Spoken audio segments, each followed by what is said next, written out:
नमस्ते। हमेशा खुश रहो बिटियाओं। माई सेल्फ जेवियन doctor S Bundela, professor, faculty of education and methodology, program BA B.Ed, Jyoti Vidyapeeth women's university Jaipur Rajasthan.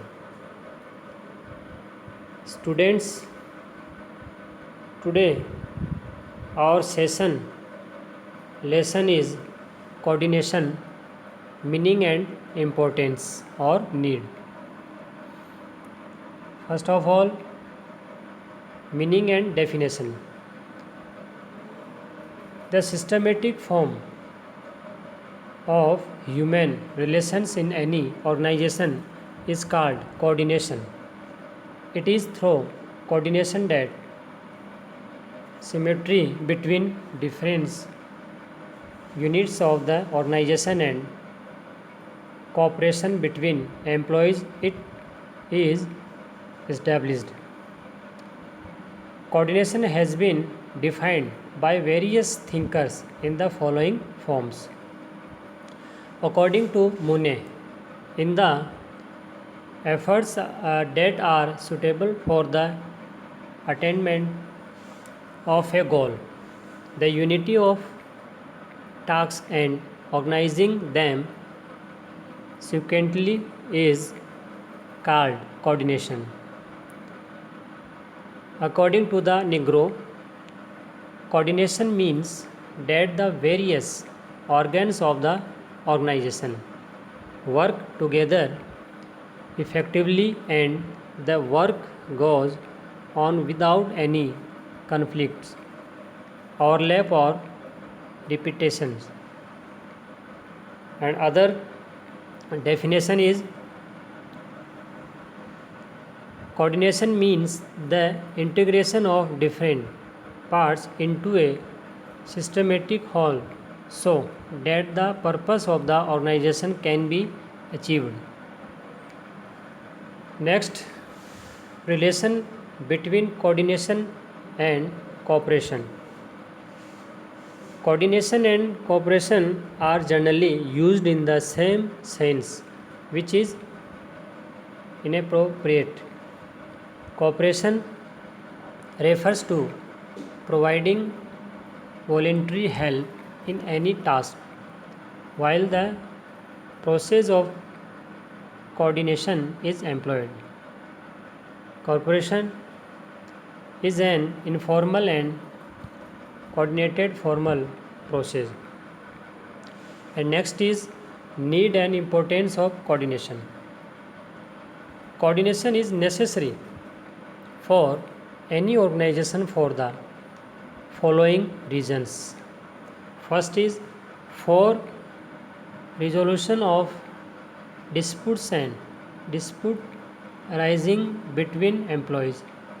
Second is to establish mutual cooperation between different parts of the organization and officers.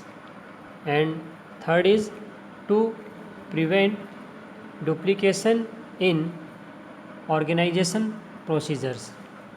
And fourth is to bring orderliness in the functions of the organization.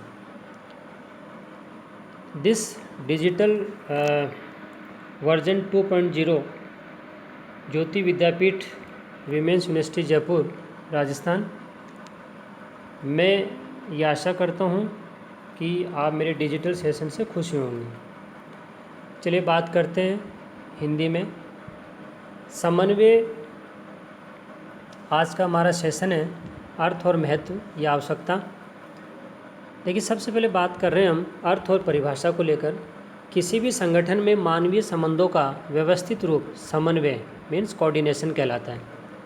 समन्वय के माध्यम से ही संगठन की विभिन्न इकाइयों के मध्य समरूपता और कर्मचारियों के मध्य सहयोग की स्थापना होती है। विभिन्न विद्वानों के द्वारा समन्वय की परिभाषा अलग अलग तरीके से दी गई है, जिसमें सबसे पहले मोने क्या कहते हैं कि किसी लक्ष्य की प्राप्ति के लिए उपयुक्त होने वाले प्रयत्नों में कार्यों की एकता और उनको क्रमिक रूप से संगठित करने को समन्वय कहते हैं। दूसरी परिभाषा निग्रो। निग्रो क्या कहते हैं कि समन्वय का अर्थ है कि संगठन के विभिन्न अंग एक साथ मिलकर प्रभावकारी रूप में कार्य करते हैं और कार्य बिना किसी संघर्ष और पुनरावृत्ति के चलता रहता है। तीसरी परिभाषा दी चार्ल्स वर्थ ने, वो क्या कहते हैं कि समन्वय का अर्थ है विभिन्न भागों का एक व्यवस्थित रूप में एकीकरण जिससे कि संगठन के उद्देश्यों की प्राप्ति की जा सके। तो ये अलग अलग परिभाषा समन्वय से संबंधित दी है। अब बात करते हैं समन्वय और सहयोग में क्या संबंध है। Relation between coordination and cooperation. सामान्यतः समन्वय और सहयोग को एक ही अर्थ में जाना जाता है जो कि अनुचित है, सही नहीं है।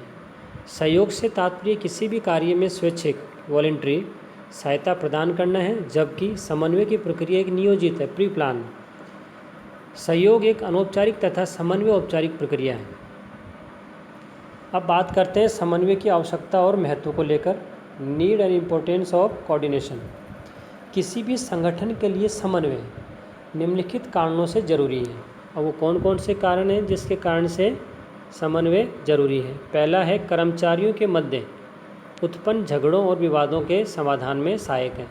ठीक है। दूसरा, संगठन के विभिन्न भाग और अधिकारियों के मध्य पारस्परिक सहयोग की स्थापना जरूरी इसके लिए। तीसरा, संगठन की कार्यविधियों में दोहराव न हो, डुप्लीकेशन नहीं हो, उसको इसके द्वारा रोका जाता है। और चौथा है संगठन के कार्यों में क्रमबद्धता बनी रहे। तो ये कहीं ना कहीं सभी पॉइंट्स हैं जिससे समन्वय जरूरी है। इसका लाभ मान लीजिए, एक ही बात है। ये सेशन डिजिटल वर्जन 2.0 ज्योति विद्यापीठ महिला विश्वविद्यालय द्वारा तैयार किया गया है। मैं ये आशा करता हूँ कि आप मेरे डिजिटल सेशन से खुशी होंगे। हाँ, अगर आपकी कोई क्वेरी है तो कमेंट बॉक्स में लिखें, मैं इसे हल करने की कोशिश करूँगा। धन्यवाद। अगला जो सेशन है हमारा अगले वीडियो में देखेंगे। आज के लिए इतना ही।